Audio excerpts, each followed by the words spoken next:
Kalau kita ngomongin tentang hijrah yang memang bertepatan dengan apa yang sedang kita alami sekarang, sebagian besar dari kita ini mungkin baru berhijrah. Ada yang hijrah status. Hijrah status itu dari pacaran jadi nggak pacaran. Ada yang hijrah pekerjaan, dari yang riba meninggalkan riba. Ada yang hijrah penampilan, dari yang nggak berhijab sekarang sudah berhijab, Masya Allah. Ada yang hijrah perilaku, dari yang tadinya marah-marah, emosi, sekarang lebih kalem. Ada yang hijrah eh, dari dosa, yang tadinya punya banyak dosa, maksiat, sekarang mulai beribadah, mulai belajar taat kepada Allah. Dan banyak lagi varian-varian dari hijrah kita yang intinya dari yang buruk kepada yang baik. Nah, dalam proses hijrah ini, apapun varian dan bentuk hijrah kita, maka ada satu sunnatullah yang berlaku kepada semua orang yang berhijrah. Mau itu nabi, para sahabat, orang-orang solih sebelum kita, semua mereka akan menjalani sebuah proses dari sunnatullah dalam berhijrah.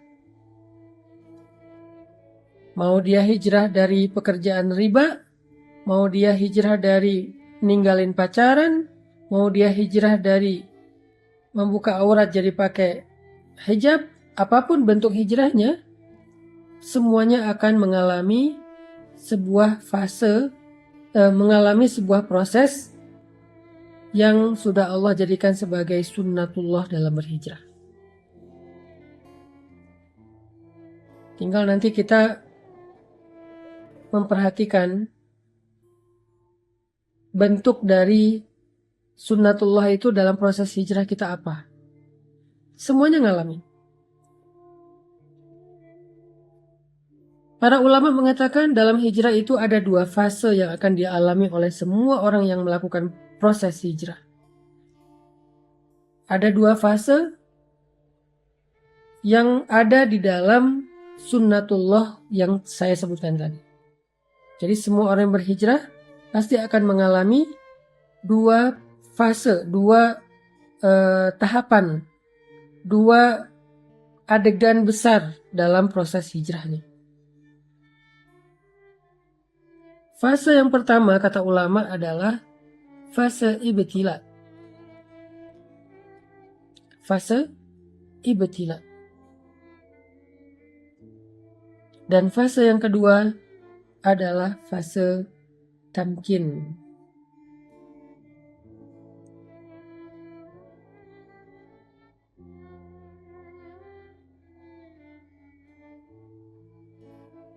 Fase yang pertama adalah fase ibtila.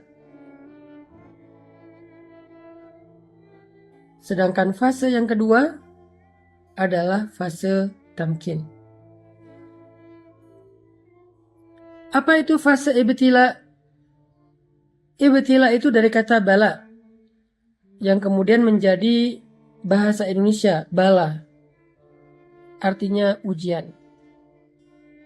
Jadi semua orang yang melakukan hijrah, baik dia hijrah dari yang buruk kepada yang baik, maupun bahkan hijrah dari non-muslim menjadi muslim, converting to Islam.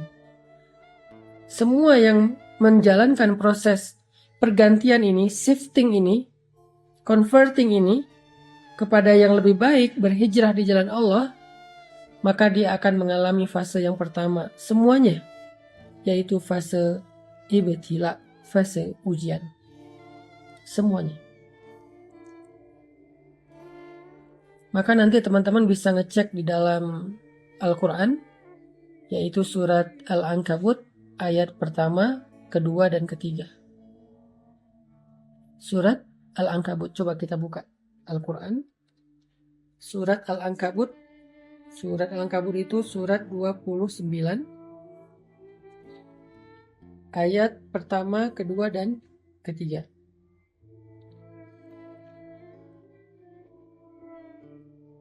Coba teman-teman perhatikan apa firman Allah di dalam surat Al-Ankabut ayat 1-3.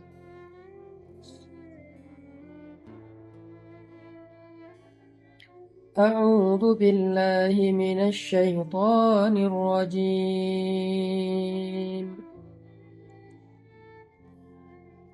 بسم الله الرحمن الرحيم. ألف لام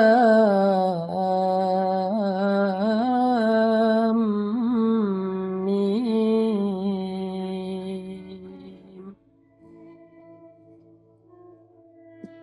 أحسب الناس أن يتركوا أن يقولوا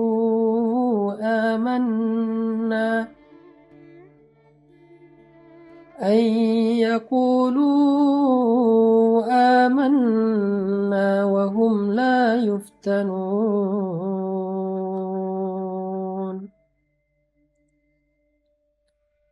ولقد فتنا الذين من قبلهم فليعلمن الله الذين صدقوا وليعلمن الكاذبين.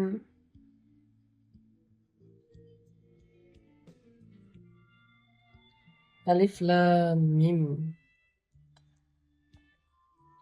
Apakah manusia mengira akan dibiarkan saja dia berkata kami telah beriman, sedangkan mereka tidak lagi diuji? Padahal sungguh kami telah menguji orang-orang sebelum mereka.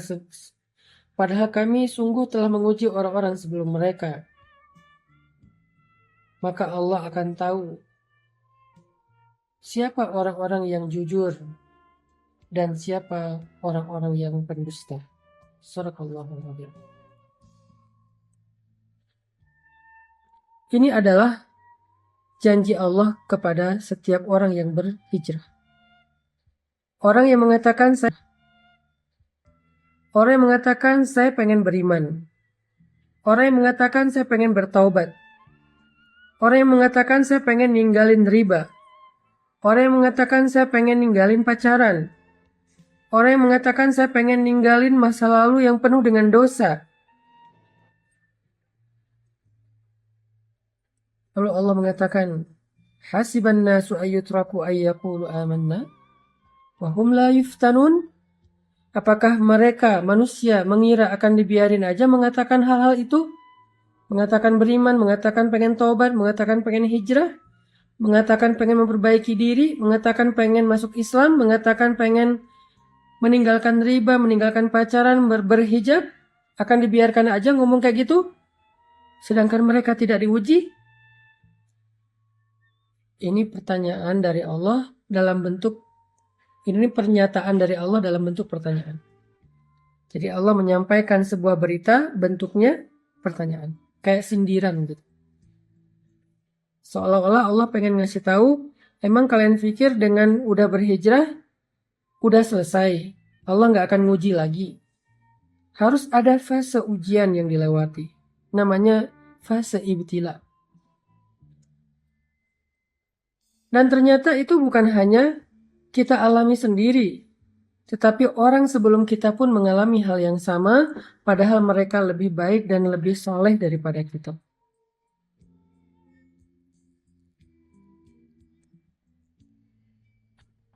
وَلَقَدْ فَتَنَّا الَّذِينَ مِنْ قَبْلِهِمْ فَلَيَعْلَمَنَّ اللَّهُ الَّذِينَ صَدَقُوا وَلَيَعْلَمَنَّ الْكَاذِبِينَ. Dan sungguh kami sudah pernah menguji orang-orang sebelum mereka, sehingga Allah tahu siapa di antara mereka yang benar, yang jujur, dan siapa di antara mereka yang dusta.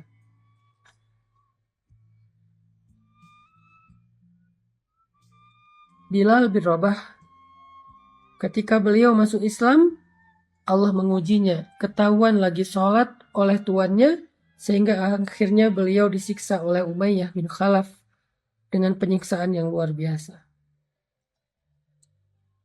Asiyah istri Fir'aun, ketahuan sudah beriman kepada agamanya Musa, langsung disalib di pohon korma oleh suaminya sendiri sampai wafat.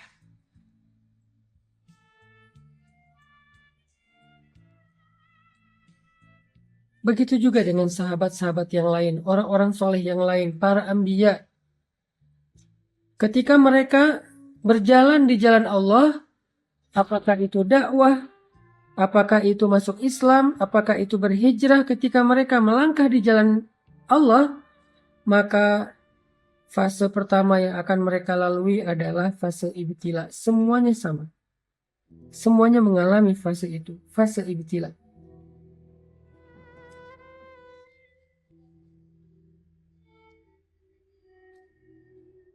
Semuanya mengalami itu. Cuman varian dan bentuk dari ibtila dan ujian itu yang beda-beda antara satu dengan yang lain, teman-teman. Jadi kita nggak sendiri. Orang yang lebih soleh dari kita pun mengalami. Kalau kita protes bilang, ya Allah kenapa saya? Enggak, bukan kita doang. Kita mungkin kegeeran kalau kita bilang, kenapa saya?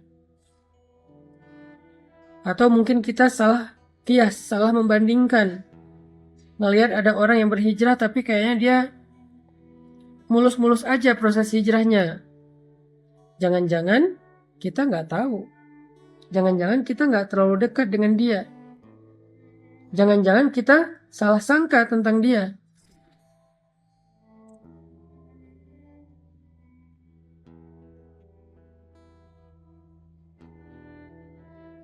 Semua, kata Allah. Semua orang yang berhijrah, semua orang yang melangkah di jalan Allah, pasti akan diuji dengan ujian-ujian. Ibtila. Lalu Allah menggambarkan 3 jenis ujian di dalam Al-Quran surat Al-Baqarah. Supaya kita bisa merenungkan mana dari 3 jenis ujian ini yang kita alami. Allah mengatakan di dalam surat Al-Baqarah,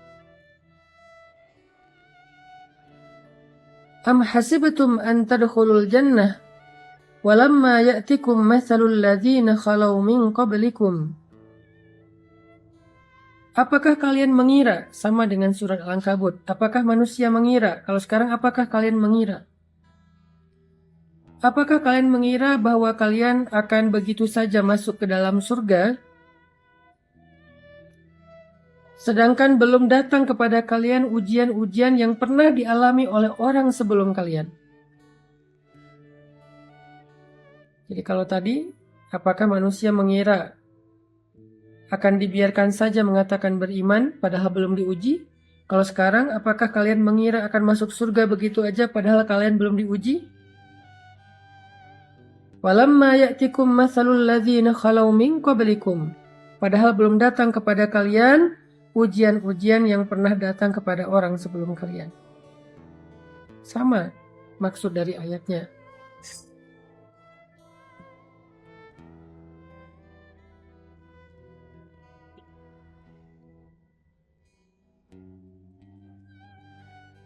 Lalu setelah itu Allah menjelaskan 3 bentuk dari ujian. 3 bentuk ujian. Ujian yang pertama kata Allah, massathumul ba'sa. Mereka diberikan ujian fisik. Waddarra, mereka diberikan ujian harta. Wazulzilu, mereka diuji dengan ujian perasaan. 3 jenis ujian kata Allah. Ba'sa, darra, zulzilu.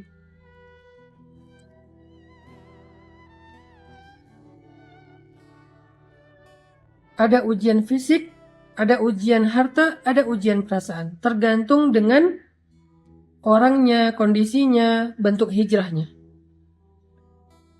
Kalau tadi kita membaca mbaknya sedang diuji dengan ujian harta. Yang ketika dia meninggalkan pekerjaan yang ada ribanya, maka kemudian dia tidak mendapatkan pekerjaan lain sehingga dia sekarang mengalami kesulitan secara finansial. Ini ujian dharra, ujian harta.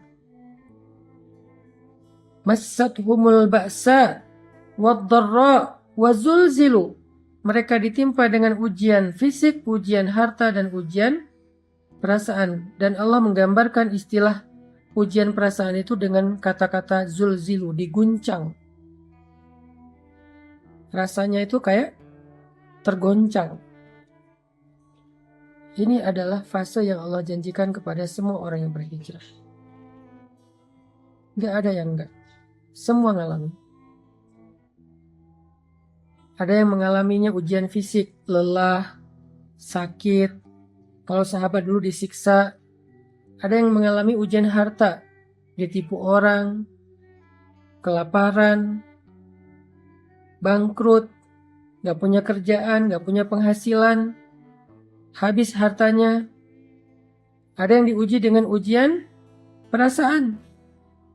Disakiti, ditinggalkan, dikhianati, dihina, dicela, dicemooh, digibahin, difitnah, dan seterusnya. Semuanya mengalami salah satu dari 3 ujian ini atau ketiga-tiganya.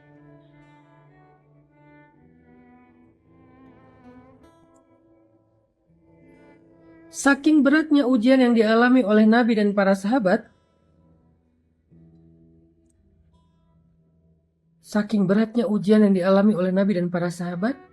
sampai mereka mengatakan, "Mata nasrullah?" Hatta yaqula ar-rasul walladzina amanu ma'ahu, "Mata nasrullah?" Kapan datangnya pertolongan Allah? Saking beratnya ujian mereka. Kapan datangnya pertolongan Allah? Kapan kita keluar dari ujian ini? Kapan semua ini selesai? Kapan semua ini berakhir? Mata nasrullah? Nabi loh yang nanya. Sahabat yang nanya, saking beratnya ujian mereka. Allah menjawab, "Ala inna nasrullahi qarib." Bukankah pertolongan Allah sudah dekat? Bukankah pertolongan Allah sudah dekat? Apa maksud Allah di dalam ayat ini?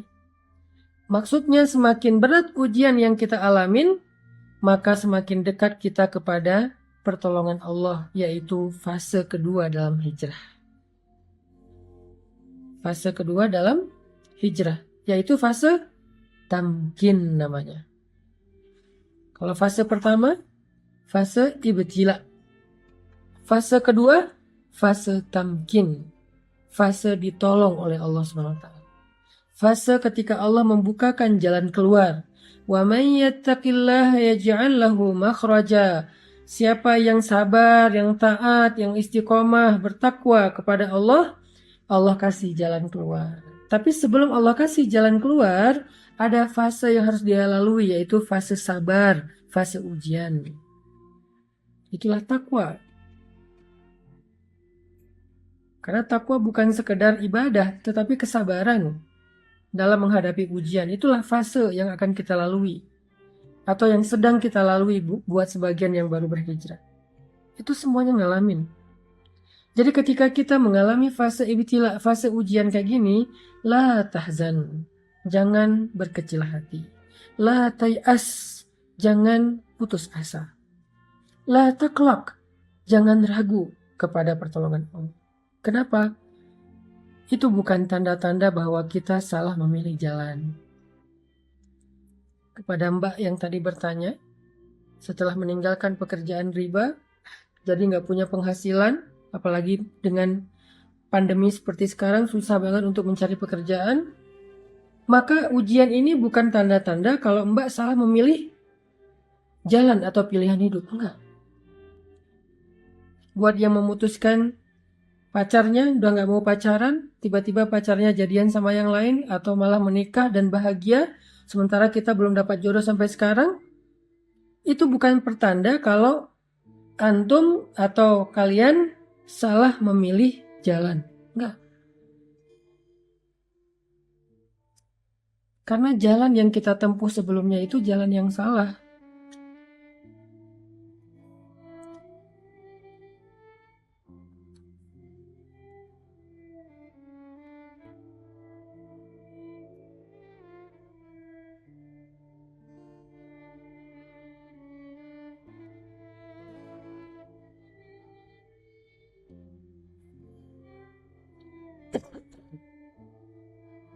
Nunggu bakso tahu lewat dulu. Sampai di mana tadi? Itu bukan tanda-tanda kalau kita salah memilih jalan, bukan. Karena jalan yang kita pilih dulu, yang kita lalui dulu itu adalah jalan yang salah.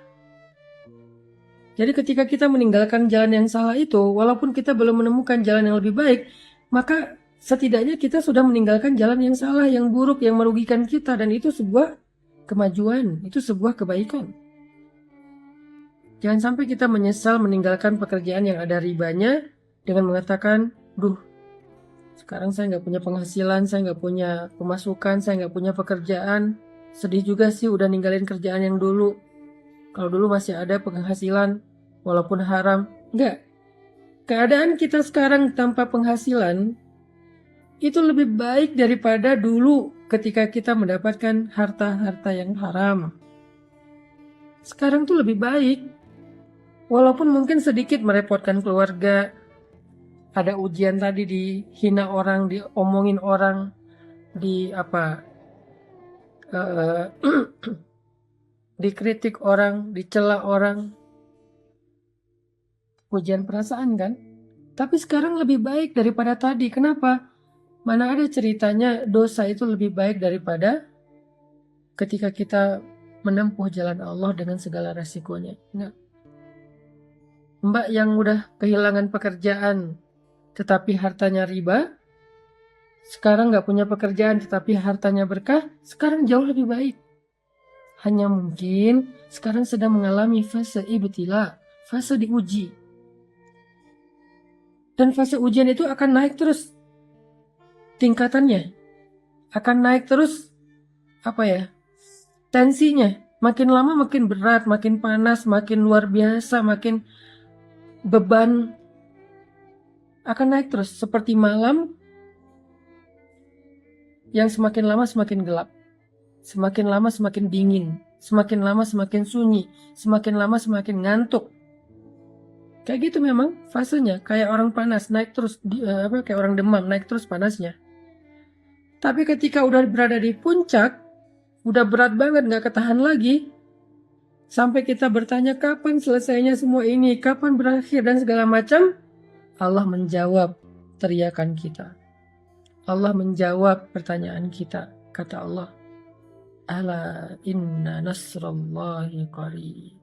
Sungguh pertolongan Allah udah dekat, wahai hambaku. Jangan berputus asa. Jangan menyerah dulu. Pertolongan Allah udah dekat. Sabar dikit aja lagi. Karena kalau kamu menyerah sekarang, maka sia-sia semua kesabaranmu selama ini. Karena udah hampir sampai. Kalau balik arah lagi, jauh lagi tuh. Udah tempuh aja perjalanan ini. Sabar dikit gak punya penghasilan sekarang. Sabar dikit kalau kita jadi single, jomblo sendiri, gak ada siapa-siapa. Di usia yang segini belum dapat jodoh. Dikit lagi. La taqlaq, jangan ragu sama janji Allah. Innahu la yukhliful mi'ad. Allah gak pernah ingkar janji. Masih ingat kisah ibu Musa yang menghanyutkan bayinya ke sungai Nil? Apakah Allah ingkar janji? Masih ingat kisah perang Badar, para sahabat yang ditolong oleh para malaikat? Apakah Allah ingkar janji? Masih ingat cerita Musa hijrah ke Madian kemarin? Apakah Allah ingkar janji? Masih ingat cerita-cerita yang kita bahas di live berikutnya, kisah-kisah yang ada di dalam Al-Quran sebagai bukti apakah Allah ingkar janji? Kalla, sama sekali enggak. Jadi jangan ragu, jangan sampai kita suuzon sama Allah, jangan sampai kita ngerasa bahwa kita salah pilih jalan, lalu kita menyesal sudah memilih jalan Allah ini, jalan hijrah.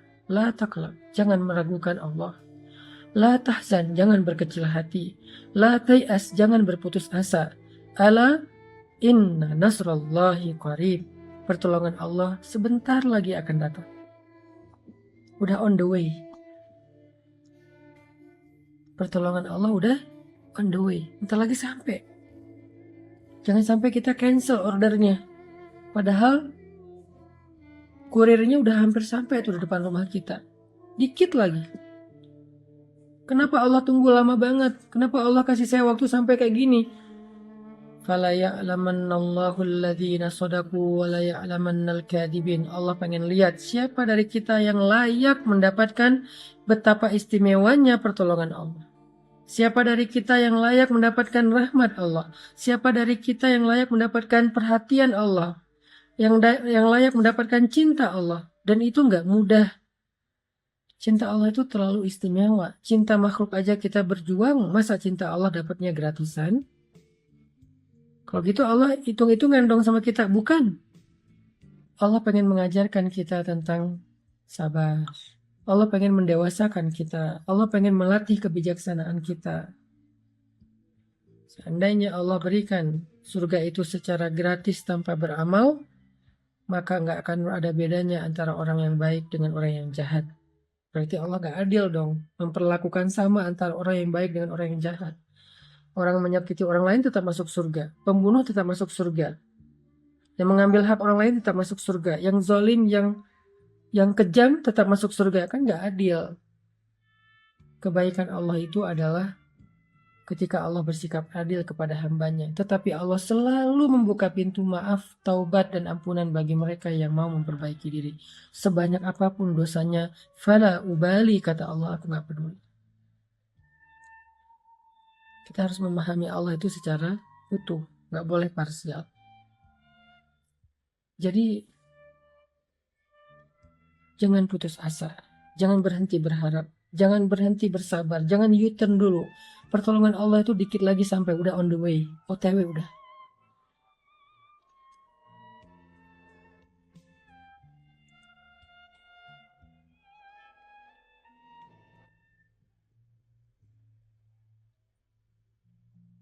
Allah juga berfirman, وَلَنَبْلُوَنَّكُمْ بِشَيْءٍ مِّنَ الْخَوْفِ وَالْجُوعِ وَنَقْصٍ مِّنَ الْأَمْوَالِ وَالْأَنفُسِ وَالثَّمَرَاتِ. Kami pasti akan menguji kalian, pasti. وَلَنَبْلُوَنَّكُمْ, pakai tasydid, penegasan. Pasti kami akan menguji kalian. Fase ujian, fase ibtila, fase sabar ini memang fase yang harus kita lalui semuanya. Nggak ada pengecualian, termasuk para nabi yang lebih soleh daripada kita, termasuk Rasulullah yang lebih dicintai Allah daripada kita, kekasih Allah sekalipun melewati fase ini. Terus siapa kita untuk melangkahi dan men-skip fase ini? Nggak. Semua kita ngalami. Nabi Muhammad aja yang lebih keren daripada kita ngalami ujian yang berat. Apalagi kita yang keimanannya belum tentu benar, yang kata-kata hijrahnya belum tentu jujur, yang bilang pengen memperbaiki diri belum tentu sungguh-sungguh. Maka Allah pasti akan menguji semua kita. Semua kita. وَلَنَبْلُوَنَّكُمْ, pasti kami akan menguji kalian, bisyai'in, dengan sedikit rasa, bisyai'in minal khawfi, rasa takut, ujian perasaan, wal-ju', rasa lapar, ujian harta, wa naqsim minal amwal, kekurangan harta, ujian harta juga, wal anfus, kehilangan orang-orang yang dicintai, ditinggalkan orang-orang yang dicintai, sakit hati, ujian perasaan, wathamarat, kebunnya nggak berbuah, nggak jadi panen, segala macam, ujian harta, ujian perasaan, ujian harta, ujian fisik. Lalu di akhir ayat itu apa kata Allah? Wabasyiris sabirin, sampaikan berita gembira kepada orang yang sabar. Apa berita gembiranya? Ala inna nasrallahi qarib, bukankah pertolongan Allah itu sudah dekat?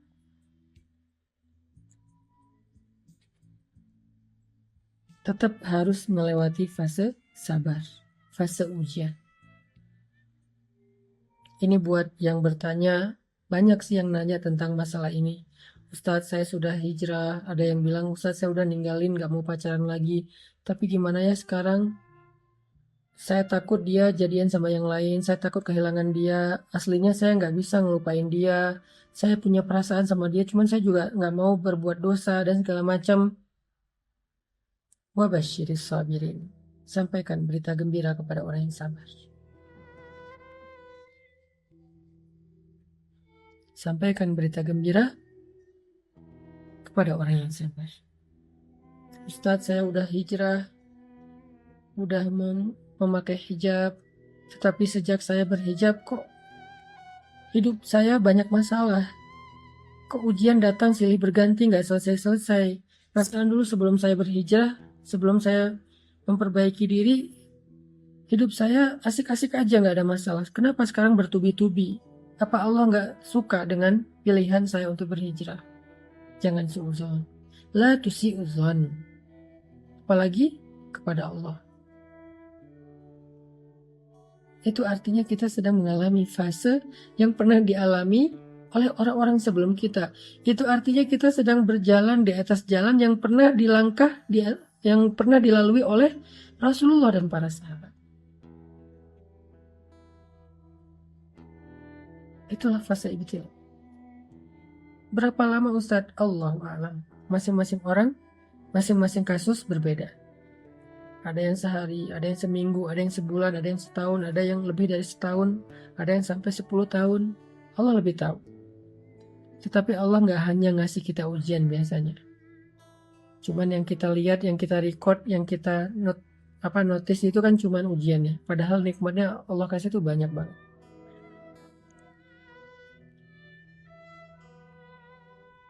Masalahnya kita selalu melihat nikmat itu hanya angka-angka. Kita lihat nikmat itu hanya harta.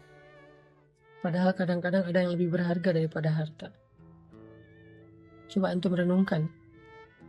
Kalau disuruh pilih. Antum punya uang 1 miliar. Lalu pulang ke rumah.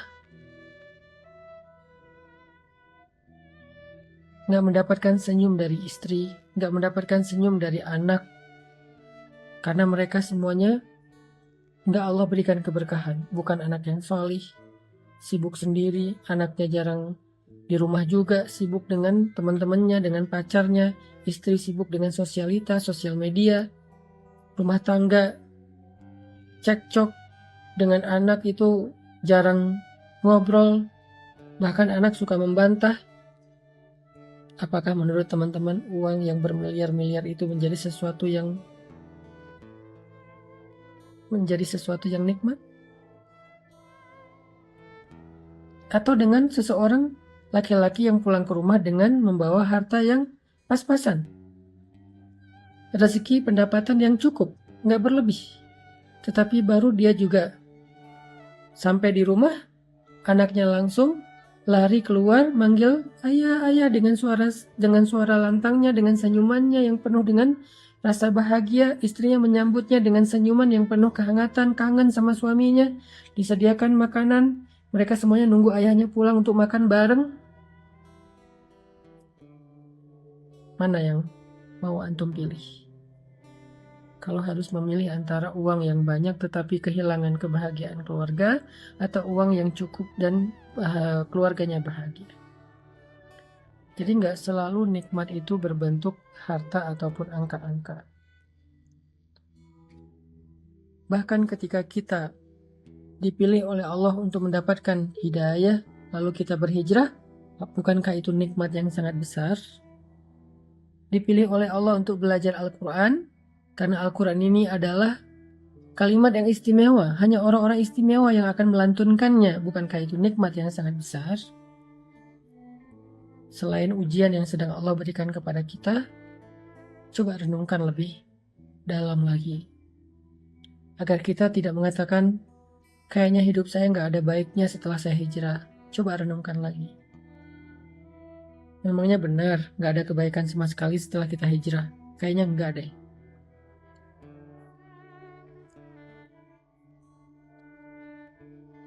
Makanya teman-teman yang dirahmati Allah SWT, fase pertama yang akan kita lalui dalam proses hijrah itu adalah fase ibtila. Semua orang ngalami. Lalu kalau kita sabar, kalau kita bertawakal, berserah kepada Allah, kalau kita bertahan dan tidak berputus asa, kalau kita berbaik sangka bahwa Allah nggak ninggalin kita, kalau kita ridho dengan semua ketentuan Allah setelah kita memilih pilihan hijrah, maka kita akan sampai kepada fase kedua, yaitu fase tamkin, fase nasr, pertolongan dan kemudahan dari Allah Subhanahu wa Ta'ala.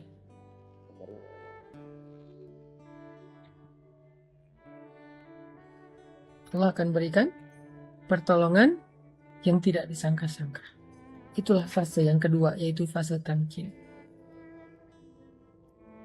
Di fase ini Allah berfirman, Yaj'al lahu makhraja. Allah kasih dia jalan keluar. Wa yarzuqhu min haitsu la yahtasib. Allah kasih dia rezeki dari jalan yang tidak terduga-duga. Wa yaj'al lahu min amrihi yusra. Allah jadikan segala urusannya itu menjadi mudah. Wa yu'zim lahu ajra. Allah lipat gandakan pahala-pahalanya.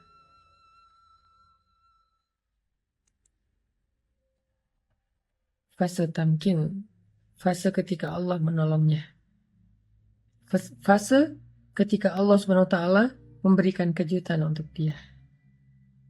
Tunggu deh, Allah tuh gak pernah ingkar janji loh. Allah itu gak pernah ingkar janji, jadi tunggu deh. Pasti kita akan mendapatkan kejutan dari Allah, itu pasti. Yang perlu kita kuatkan sekarang adalah kesabaran kita. Bukan mempertanyakan ada nggak apa yang Allah janjikan, itu udah nggak perlu dipertanyain. Karena Allah nggak pernah ingkar janji. Dan Allah Maha Kuasa untuk menunaikan janjinya, nggak ada yang bisa menghalanginya. Kalau kita kadang-kadang walaupun kita baik, bisa aja ingkar janji gara-gara emang nggak bisa menunaikannya, ada masalah, ada halangan. Kalau Allah nggak ada halangan. Yuridu syai'an, in arada syai'an, ayyaqula lahu kun fayakun.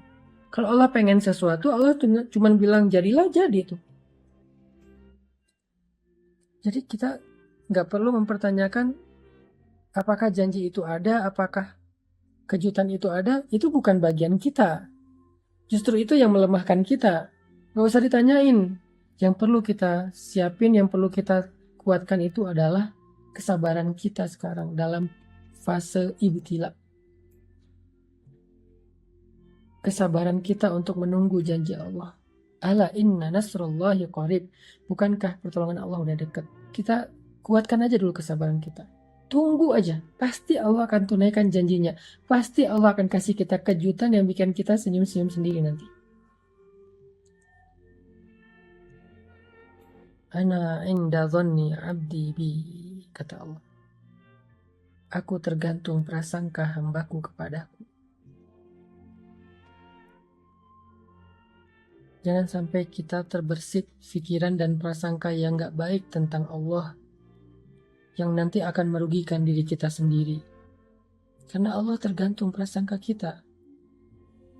Yakin aja, tunggu deh. Ketika kita tetap menjaga prasangka baik kepada Allah, kita sabar, tabah, nunggu. Gak berhenti, berikhtiar, gak berputus asa. Kita akan sampai kepada fase tamkin. Kita akan tersenyum ketika mendapatkan kejutan dan pertolongan Allah yang luar biasa. Itu yang dialami oleh Bilal bin Rabah. Dia masuk Islam, lalu dia ketahuan sama tuannya, lalu dia diuji dengan disiksa oleh Umayyah bin Khalaf.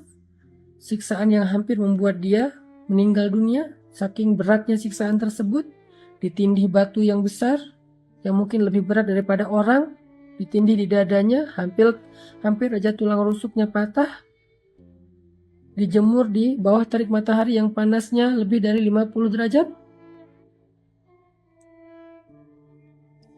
dicambuk, disiram dengan air panas, dibakar, dikulitin, dibeset-beset, dan segala macam bentuk penyiksaan yang luar biasa. Bilal hanya bilang ahadun ahad, ahadun ahad. Dari yang tadinya dia mengatakan ahadun ahad dengan suara lantang sampai hanya bisa berbisik ahadun ahad. Saking beratnya ujian Bilal. Dia gak berputus asa terhadap ahadun ahad. Kemudian Allah datangkanlah tamkin, pertolongan. Allah utus Abu Bakar As-Siddiq untuk membeli Bilal.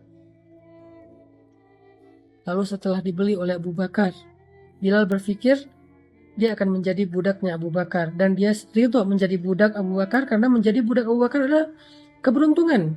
Punya tuan sebaik Abu Bakar. Tapi ternyata Allah ngasih dia kejutan. Bukan hanya dibeli oleh Abu Bakar, tapi setelah dibeli saat itu juga Abu Bakar mengumumkan, Bilal adalah saudara saya di dunia dan di akhirat. Artinya Bilal bukan budaknya Abu Bakar, tapi saudaranya Abu Bakar. Bilal bukan budaknya Abu Bakar, tapi saudaranya Abu Bakar. Kalimat saudara ini bukan basa-basi. Kalimat saudara ini bagi orang Arab, apalagi bagi para sahabat, itu berarti sebuah janji.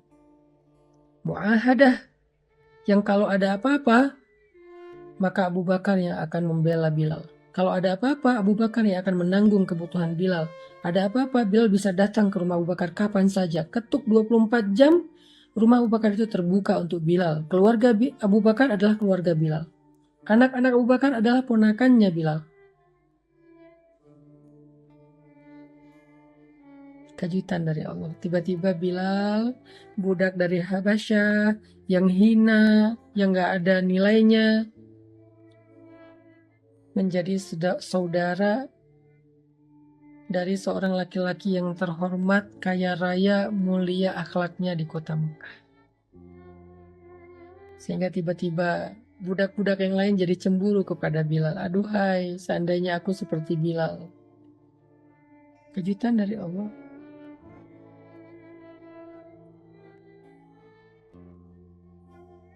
Semua budak-budak cemburu sama Bilal. Terutama temannya Bilal yang bernama Wahsy. Dia pengen jadi kayak Bilal. Dia pengen mendapatkan keistimewaan yang didapatkan oleh Bilal. Diangkat menjadi saudara pemuka Quraisy, dan itu belum pernah terjadi dalam sejarah perbudakan di kota Mekah. Belum pernah terjadi. Ada budak diangkat menjadi saudara pemuka Quraisy, itu nggak ada. Menjadi saudara orang biasa aja nggak ada, apalagi pemuka Quraisy. Terhormat banget. Keesokan harinya, penampilan Bilal udah berubah.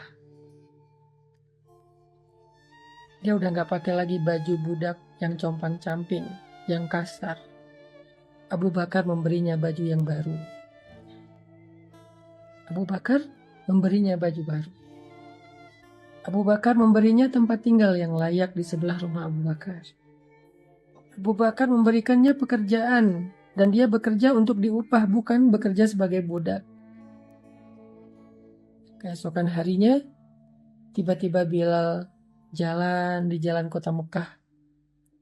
Dan ketika bertemu dengan Wahsy, temannya yang sesama budak dulu, Wahsy sampai pangling lihat Bilal yang sekarang udah berubah banget.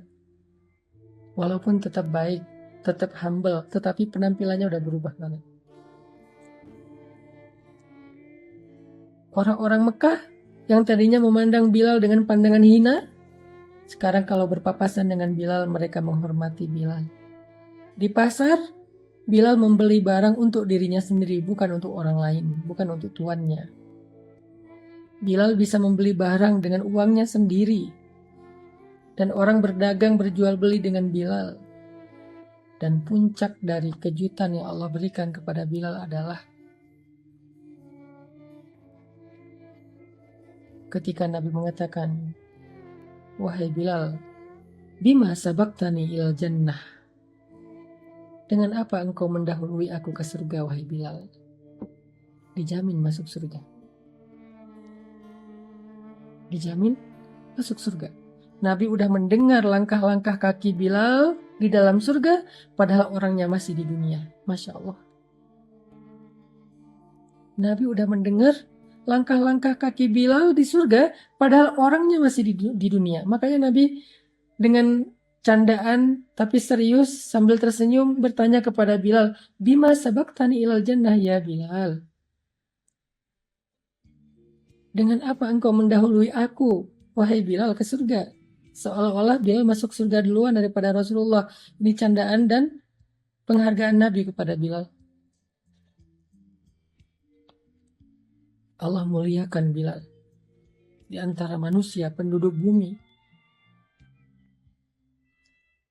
Allah muliakan Bilal di antara kaum muslimin sehingga dia dihormati dan dikenang sampai hari ini. sebagai muazin Nabi yang mengajak orang kepada Allah, mengajak orang beribadah sujud kepada Allah.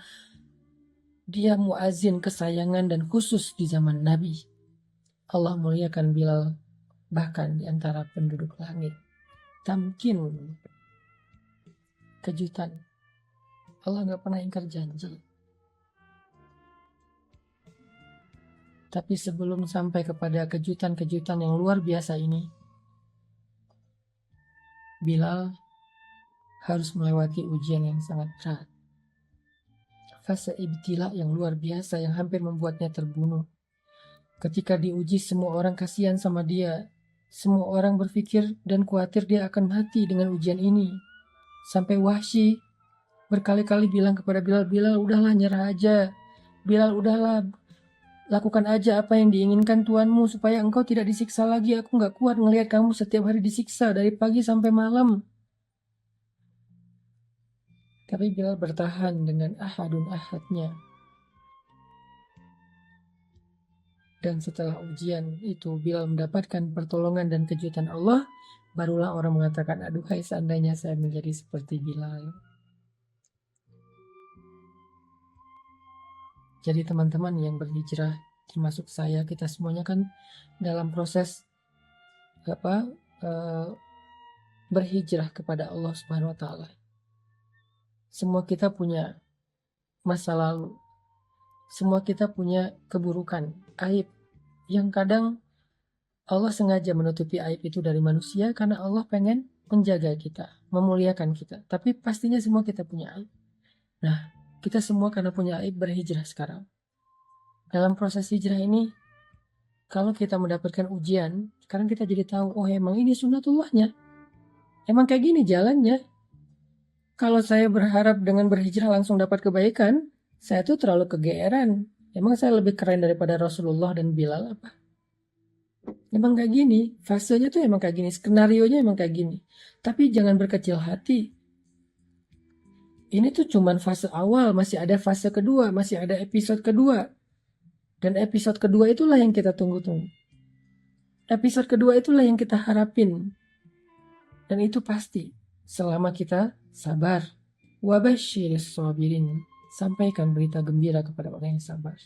Sampaikan. Apa aja berita gembira kalau kita sabar. Yang tadi saya sampaikan tuh tentang Bilal.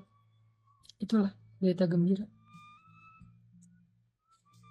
Maka teman-teman yang dirahmati Allah SWT, Mbak yang tadi bertanya, kalau sekarang sedang mengalami ujian setelah meninggalkan pekerjaan yang ada ribanya, kalau sekarang sedang mengalami ujian kesendirian setelah memutuskan gak mau pacaran lagi, kalau sekarang sedang mengalami ujian ketidaknyamanan setelah berhijab, kalau sekarang sedang mengalami ujian setelah belajar agama, setelah tahu agama jadi mungkin terbatas beberapa gerak-geriknya, aktivitasnya jadi terbatas, jadi agak sedikit harus beradaptasi lagi. La tayas, jangan putus asa. La tahzan, jangan berkecil hati. Innallaha ma'ana, Allah membersamai kita. Itu adalah pesan Nabi dalam peristiwa hijrah. Apa pesan Nabi dalam peristiwa hijrah? Yang paling fenomenal dan legend banget. La tahzan, innallaha ma'ana. Itulah pesan hijrah. Jangan sedih, Allah bersama kita. Kenapa Nabi berpesan demikian? Karena Nabi tahu hijrah itu gak mudah. Karena Nabi tahu hijrah itu prosesnya berat. Karena Nabi tahu hijrah itu pasti awalnya ada ujian.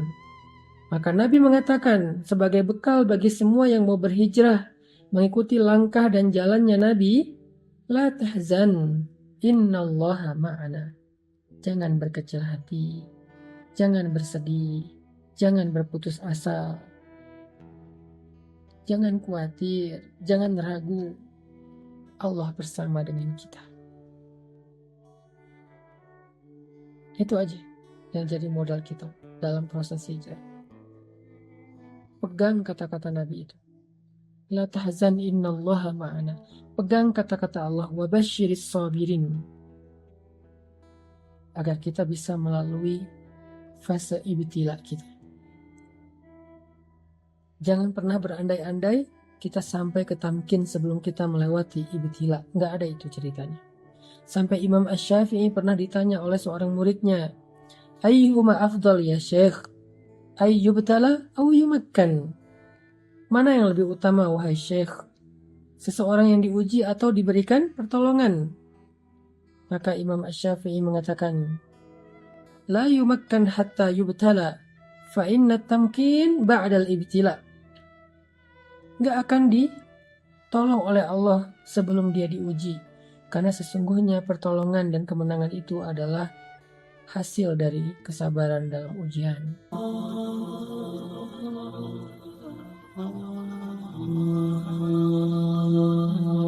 Saya pengen cerita. Ini cerita benar-benar saya alamin ya. Mudah-mudahan ini jadi makin bikin kita yakin. Hidup kita itu kan emang kalau kita melibatkan Allah itu jadi mudah ya. Susahnya hidup kita itu karena kita jarang melibatkan Allah. Kecuali udah mentok. Kalau dari awal kita nge-mention Allah dari awal itu apa? Bismillah. Di tengah-tengah kita masih terus nge-tag Allah. Ya hasbi Allah, la haula wala quwata illa billah. Berdoanya ke Allah. Kalau kita ngelibatin Allah dari awal dalam hidup kita, pertama Allah akan kuatkan hati kita. Kedua Allah akan bereskan urusan kita. Dan itu bukan cuma terjadi kepada Imam Ahmad bin Hambal yang saya pernah cerita. Bukan cuma pernah terjadi kepada Uwais Al-Qarani, tabi'in yang pernah saya cerita. Tapi juga terjadi kepada 3 teman saya. Yang satu anak Batam namanya Age, anak skateboard. Satu lagi anak Jakarta model namanya Agi. Satu lagi driver ojek online di Bandung. Ini 3-tiganya nih baru saya alami sekitar beberapa waktu yang lalu. Kalau yang ojek online sekitar sebulan yang lalu. Kalau yang Agi baru 2 minggu yang lalu saya ngalamin. Apa ceritanya? Melibatkan Allah dalam semua harapan kita. Agi, anak Jakarta ini, pernah ikut kajian saya kayak gini di salah satu masjid di Maruya di Kebun Jeruk, Jakarta. Terus pas ikut kajian itu dia bilang gini, ya Allah saya pengen banget ketemu Ustadz Hanan langsung tapi jangan di taklim karena agak susah, terlalu rame. Saya pengen ketemu berdua dalam suasana yang lebih nyaman.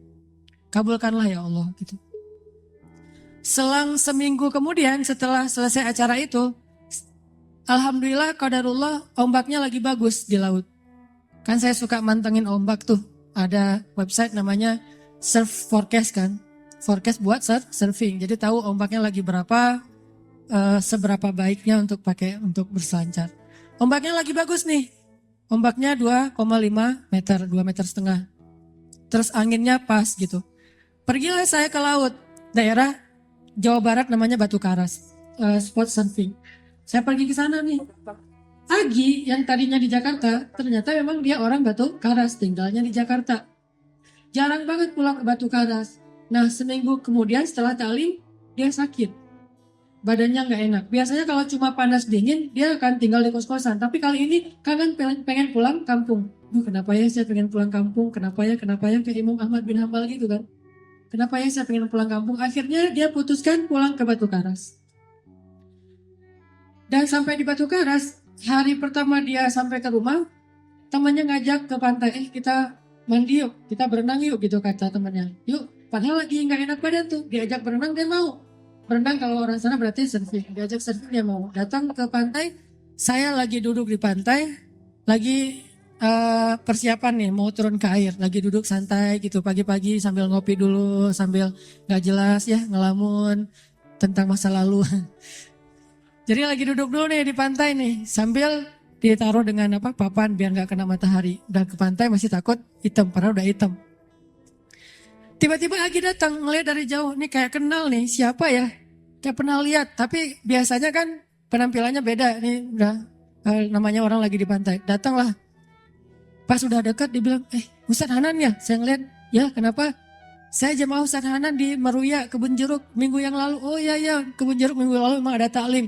Udah kenalan, dia bilang, Ustadz, minggu lalu saya baru berdoa nih. Ya Allah, saya pengen ketemu Ustadz Hanan, langsung bukan di taklim, biar bisa santai banyak ngobrol. Berikanlah saya apa yang saya harapin. Dia istighfar, dia sholawat, dia doa. Nggak sampai bertahun-tahun, cuma selang seminggu. Qadarullah Allah bikin skenario, ada ombak, saya datang, dia sakit, dia datang, akhirnya ketemu di pantai, ngobrol, jadinya saya seharian cuma ngobrol doang, nggak sempat surfing. Terus aja ngobrol curhat, dia live IG gitu, aduh, jadi ngobrol sama dia, alhamdulillah dikasih gelang batu sama dia, nih Ustadz hadiah gelang batu untuk Ustadz, alhamdulillah ya udah saya pakai. Intinya adalah coba cuma seminggu doang tuh. Dia minta ke Allah, dia melibatkan Allah, akhirnya Allah kabulkan. Bisa nggak kita dalam waktu seminggu halal dengan cara berdoa ke Allah? Ya Allah, saya lihat dia kemarin di masjid. Masjid apa ini teh? Baitur Rahman. Cuma saya nggak berani menyapa. Saya menyapa dia lewat engkau saja ya Allah. Kalau kita yakin dan tembakan kita itu udah jago tadi, jawid imanak tujawid qira'atak kata Teh Hanin tadi. Kuatkan, jagokan diri kamu dalam yakin ke Allah, makin jawid, makin jawad, makin bagus, maka insya Allah akan kena panahan kita.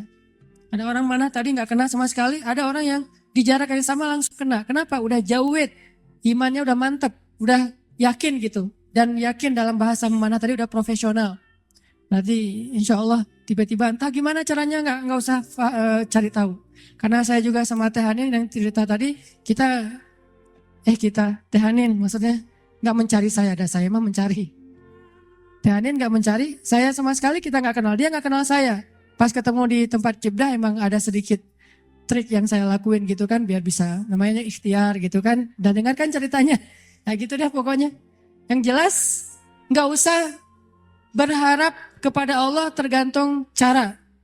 Berharaplah kepada Allah karena kita yakin kepada Allah. Cara Allah yang bikin. Ini Agi nih. Yang kedua, driver online. Driver ojek online. Saya waktu itu ada rapat di Pemuda Hijrah. Namanya Masjid Pemuda Hijrah itu Al-Latif. Ada rapat di Al-Latif. Dan saya lagi malas nyetir, akhirnya naik ojek online. Pergilah ke Masjid Al-Latif. Dari pagi zuhur saya ngimamin di masjid. Cuman pakai baju biasa.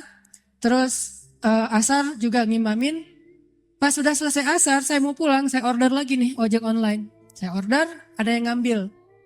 Ngambil, saya naik ojek, di tengah jalan dia nanya, Mas, sering sholat di masjid itu? Kata dia.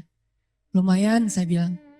Ya itu masjid ramai banget ya, kalau taklim ramai banget tuh, penuh dengan anak muda. Ya alhamdulillah, saya bilang.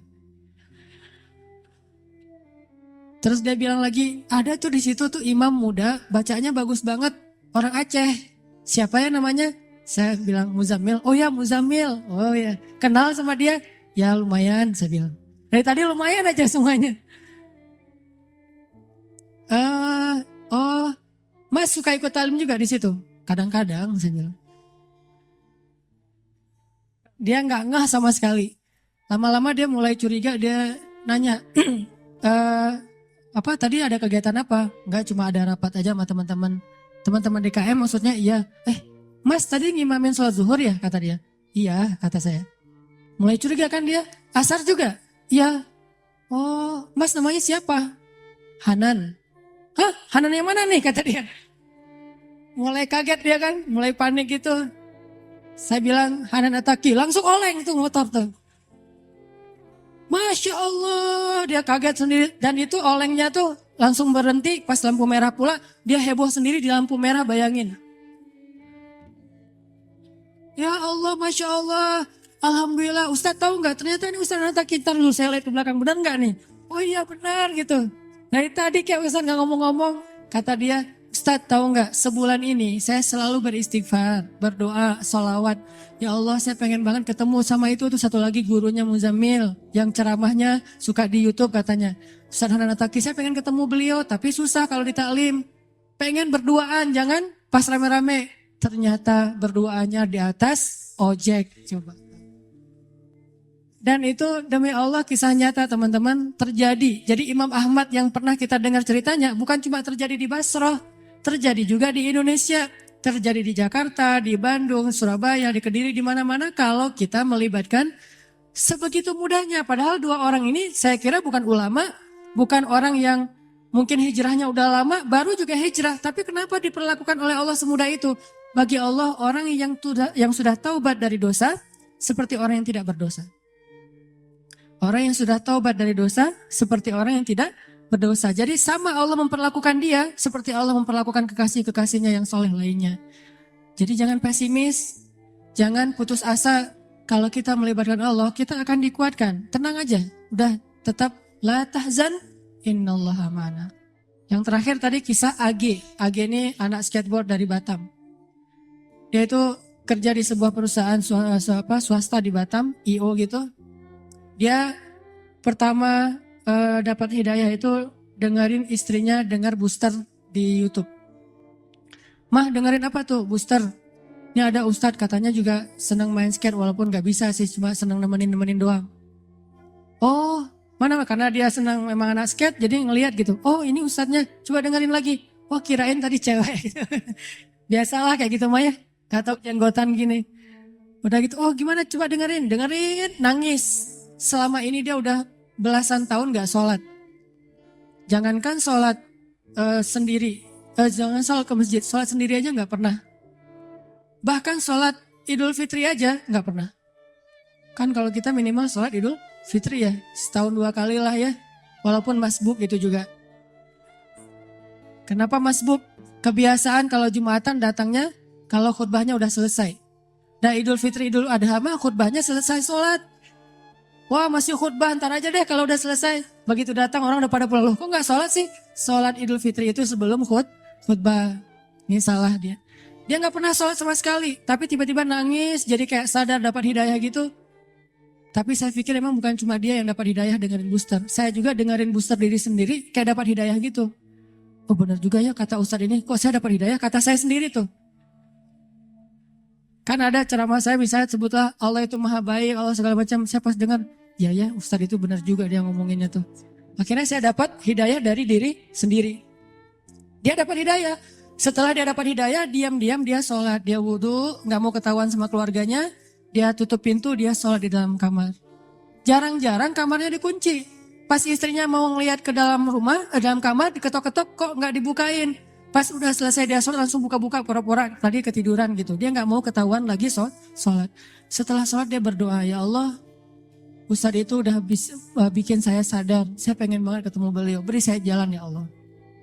Hari dia berdoa, besoknya dia ketemu dengan atasannya. Dia bilang, Pak boleh saya minta izin? Padahal dia jatah cutinya udah habis tuh. Gak ada dapat jatah cuti lagi. Atasannya nanya, izin kemana? Saya mau ketemu Ustadz saya di Bandung. Ini orangnya, saya dengar booster dari dia jadi saya sadar. Oh ya udah, kamu cuti sesuka kamu deh, kata atasannya. Dimudahin, butuh uang saku, dikasih uang saku, berangkat dia ke Bandung. Dan dia datang ke hari Rabu, taklim saya yang rutin di Bandung itu yang di Masjid TSB, Trans Studio. Ketemu langsung dengan saya dan alhamdulillah Ustadz, mudah banget ya kalau kita menuju ke Allah. Yang susah itu kalau kita menjauh dari Allah. Tapi kalau menuju ke Allah, dipermudah, banyak banget urusan yang dipermudah. Saya malah dapat uang saku, saya malah dapat kayak bonus dari atasan saya. Keluarga saya alhamdulillah sekarang jadi lebih baik setelah saya berhijrah. Dan saya pengen ketemu dengan Ustadz, dimudahin banget. Ini lihat bukti. Bukan karena saya orang soleh, enggak. Kesolehan kita hanya Allah yang tahu. Tapi karena kita yakin sama Allah. Karena kita melibatkan Allah. Terus kenapa galau, kenapa khawatir, kenapa enggak tenang? Kalau kita bisa melibatkan yang maha kuasa dalam segala urusan kita. Jadi itu teman-teman, coba buktiin deh. Kalau teman-teman yang lain di tempat yang tadi saya ceritain udah membuktikan, kita pasti bisa lebih dari itu. Bukan hanya ketemu Ustadz, tapi juga ketemu dengan pasangan kita, menemukan rezeki yang halal untuk kita, apapun kebaikan. Tinggal, ya Allah, saya pengen nikah, beri saya jalan. Udah gitu, lihat keajaiban terjadi dalam hidup kita. Kalau enggak juga, enggak ada sia-sianya berdoa kepada Allah. Makanya saya bilang kalau berdoa tuh jangan yang tanggung, yang mantap sekalian. Ya Allah, kalau mobil ya Allah saya pengen Alphard. Penghasilan kita kecil, tapi pengennya Alphard. Emang sia-sia? Enggak. Kalau enggak dikasih Alphard di dunia, dikasih Alphard di akhirat. Kan Allah pasti mengabulkan doa kan? Pasti itu. Kalau enggak dikabulkan di dunia, dikabulkan di akhirat. Bangun dari kubur tiba-tiba lewat Alphard, berhenti depan kita. Ini mobil siapa? Ayo kita ke Padang Mahsyar lewat pakai Alphard gitu. Udah ada drivernya. Mereknya bukan Toyota tapi mereknya Cahaya. Merek baru nih. belum dijual di Indonesia. Mereknya Cahaya, kendaraan cahaya yang lebih nyaman adalah Alphard, jalan ke padang mahsyar. Kenapa saya dapat kendaraan ini ya Allah? Karena dulu kamu pengen banget punya mobil Alphard di dunia, tapi aku tidak memberikannya di dunia karena itu tidak baik untuk kamu, tapi aku berikan di akhirat. Apa sia-sianya berdoa kepada Allah? Jadi tetap ar-raja ilallah, berharapnya hanya ke Allah, dan itulah obat untuk segala kegalauan.